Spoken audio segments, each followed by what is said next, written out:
prindrit dhe sfidat e edukimit në epokën digjitale.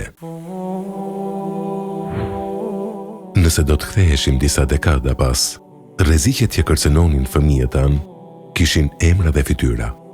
Ishin jashtë derës së shtëpisë, shoqëria e keqe në rrugë, ambientet e dëmshme, apo tundimet që kërkonin sforcim për t'u arritur. Shtëpia ishte kalaja, vendi ku prindrit mbyllnin derën në mbrëmje dhe ndjenin se fëmijët e tyre ishin të sigurt. Sot, kjo kala është thyer, jo me forcë, por në heshtje. Bota e jashtme, me të gjithë materializimin, ideologjitë shkatruese, degenerimin moral dhe presionin e saj shkatrues, ka hyrë brenda dhomës së fëmijës tënd përmes një ekrani disa inçës. Ata rinë fizikisht pranesh te tryeza e bukës, por mendërisht dhe shpirtërisht mund të jenë mijëra kilometra larg, të ndikuar nga të huaj që nuk ua duan të mirën. Pyesni vetëm me sinqeritet, kush po i rrit me të vërtet fëmijët tanë sot, ne apo algoritmet e rrjeteve sociale?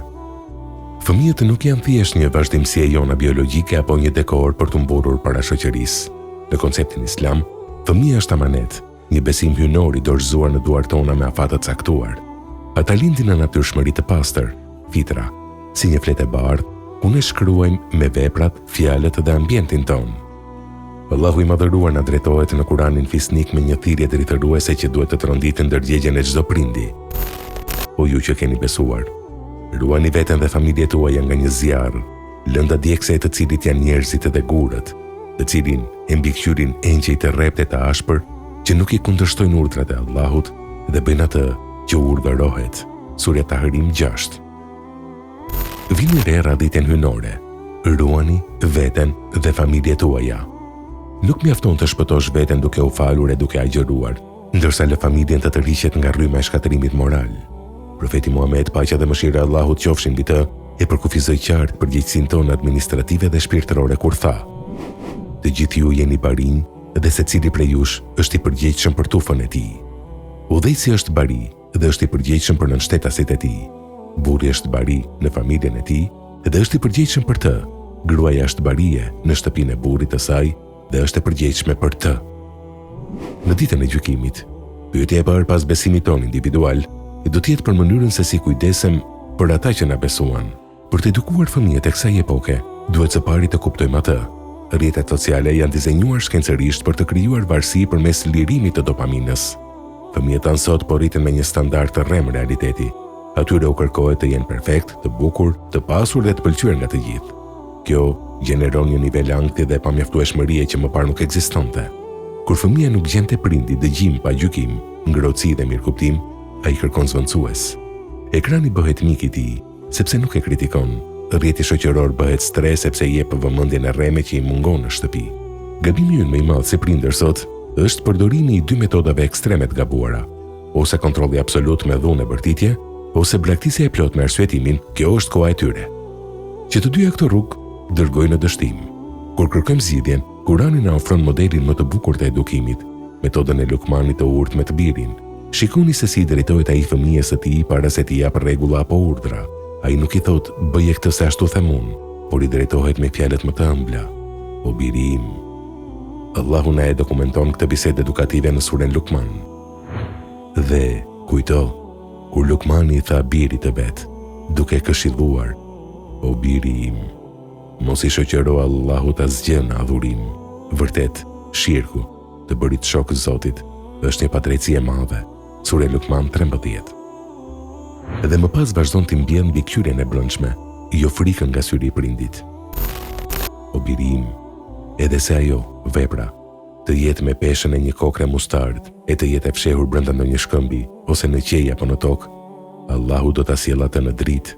Vërtet Allahu njeh imtësitë dhe është i mirë informuar. Surja Lukman 16. Kjo është zgjidhja për epokën digjitale. Ti nuk mund të jesh brapa shpinës së fëmijës 24 orë në ditë.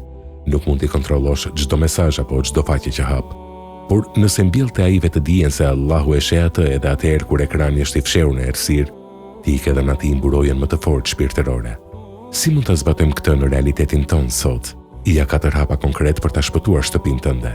1. Bëhu modeli që dëshiron të shohësh. Fëmia yt nuk dëgjon fjalët e tua, ai lexon veprat e tua. Nëse ti e kalon kohën e lirë me telefon në dorë, duke parë përmbajtje pa vlerë, fëmia yt do të bëjë të njëjtën gjë. Bëhu i pari që lë telefonin më njan kur hyn në shtëpi. 2. Ndërto miqësi para se të vendosësh rregulla. Dëgjoje fëmijën tënd pa e ndërprerë. Mëso se çfarë shqetëson, cilat janë lojrat apo rrjetat që përdor.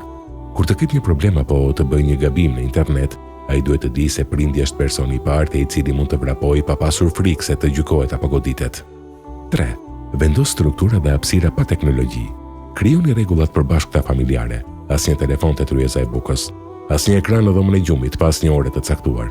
Zvendçoje kohën pas ekranit me aktivitete fizike, udhëtime në natyrë dhe biseda të ngrohta. 4. Krijo lidhje me Kuranin dhe xhamin. Mësoj fëmijës historinë e pejgamberëve, heroizmin e vërtet moral dhe shoqëroje atë në xhami.